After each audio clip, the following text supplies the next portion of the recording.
Assalamualaikum warahmatullahi wabarakatuh. Alhamdulillah kita berjumpa kembali kelas 8D hingga F untuk mempelajari bersama pelajaran ilmu pengetahuan sosial atau IPS. Nah ini tolong bagi kalian yang belum membeli buku pengayaan di koperasi, silahkan bisa dibeli. Untuk harga Pak Mujib belum tahu, nanti bisa ditanyakan kepada teman yang sudah beli atau ke koperasi langsung. Atau yang di semester 1 sudah beli, kira-kira harganya berapa. Nanti Pak Mujib banyak menggunakan buku pengayaan ini.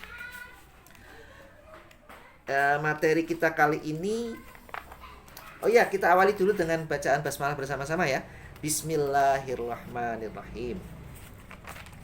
Materi kita kali ini adalah bab 3. Keunggulan dan keterbatasan antar ruang serta pengaruhnya terhadap kegiatan ekonomi, sosial, budaya di Indonesia dan ASEAN. Ini adalah pelajaran yang tentang ekonomi.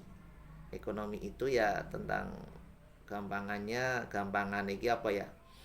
Tentang perdagangan, keuangan, pekerjaan dan lain-lain. Sebelumnya Pak Mujib akan membacakan istilahnya apa ini? Standar kompetensi ya. Standar kompetensi, silahkan bisa dibuka halamannya. Bisa dilihat di buku paket. Bentar, Pak Mujib buka dulu bab 3.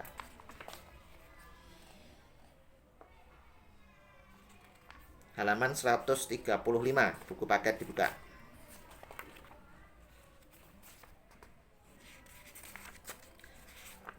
Halaman 137 dibuka, halaman 137 di situ ada tujuan pembelajaran. Ya, ada tujuan pembelajaran. Bisa dilihat di deskripsi ya. Bentar. Tujuan pembelajaran bab 3 ini adalah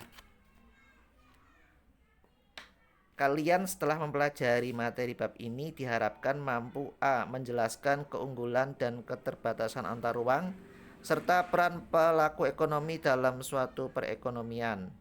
B. Mendeskripsikan perdagangan antar pulau.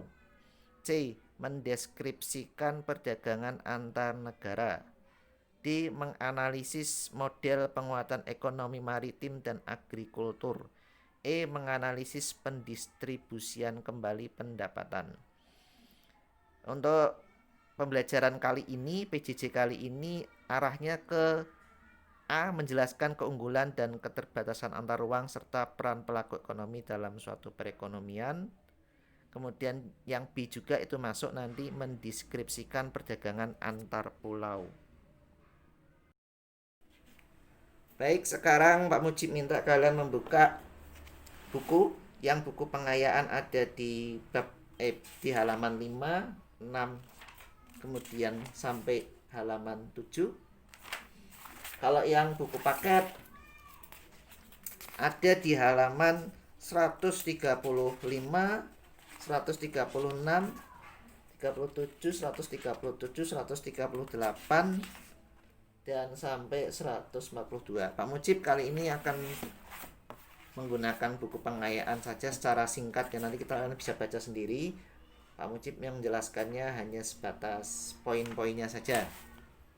Yang pertama adalah Indonesia terkenal dengan negara yang agraris, terkenal dengan negara yang mataharinya itu terbit setiap hari, walaupun hujan mesti terbit.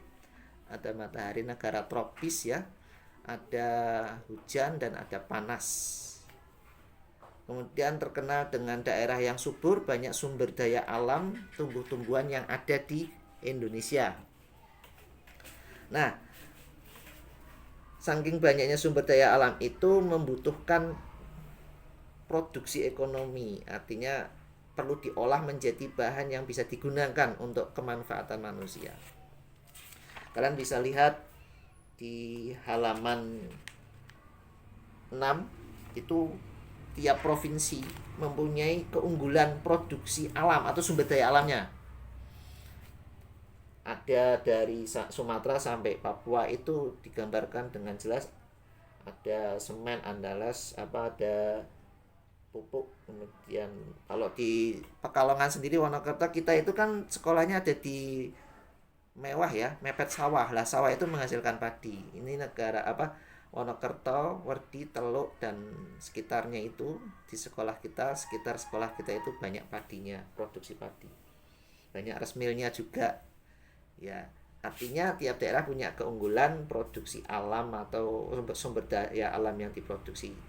Nah, karena tidak merata, artinya banyak yang tidak sama keunggulan atau kelebihan produksi dari tiap daerah itu, maka tiap daerah itu harus bekerja sama dalam perdagangan. Kalau kalian lihat di halaman 7 itu sebagai contoh, ada Lampung menghasilkan kopi, sedangkan Jawa Barat menghasilkan beras. Nah, ini namanya keunggulan komparatif. Ingat-ingat namanya keunggulan komparatif. Dikomparasikan. Lampung itu produksi kopinya melimpah dan efisien dalam memproduksinya. Jawa Barat juga mempunyai keunggulan beras yang melimpah, produksi beras yang melimpah dan efisien efektif dalam memproduksinya sehingga harganya murah. Nah, akhirnya Jawa Barat dengan Lampung ini saling bertukar perdagangan. Jawa Barat membeli kopi dari Lampung dan Lampung membeli beras dari Jawa Barat, saling menguntungkan.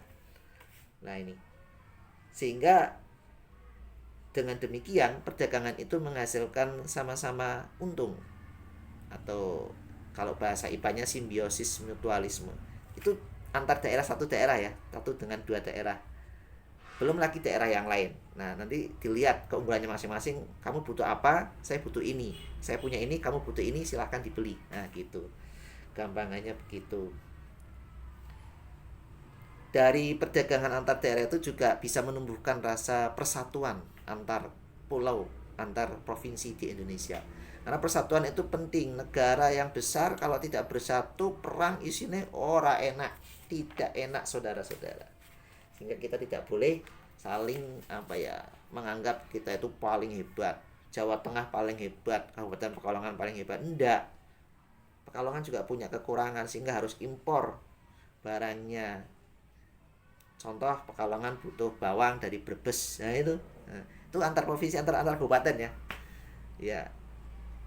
Sehingga kita beli dari Brebes beli dari Pekalongan apa? Itu di Petung Kriono ada kopi, ada kentang. Nah, itu juga bisa dijual keluar Kabupaten Pekalongan. Nah, inilah pentingnya perdagangan antar daerah atau keunggulan komparatif. Barangkali itu saja yang bisa Pak Mujib sampaikan. Kalian bisa baca materi hari ini.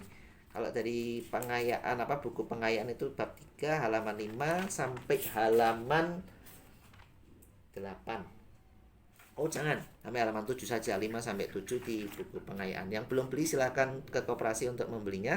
Setiap hari dari jam 8 sampai jam 12. Sampai Jumat atau Sabtu ya, pokoknya itu ya.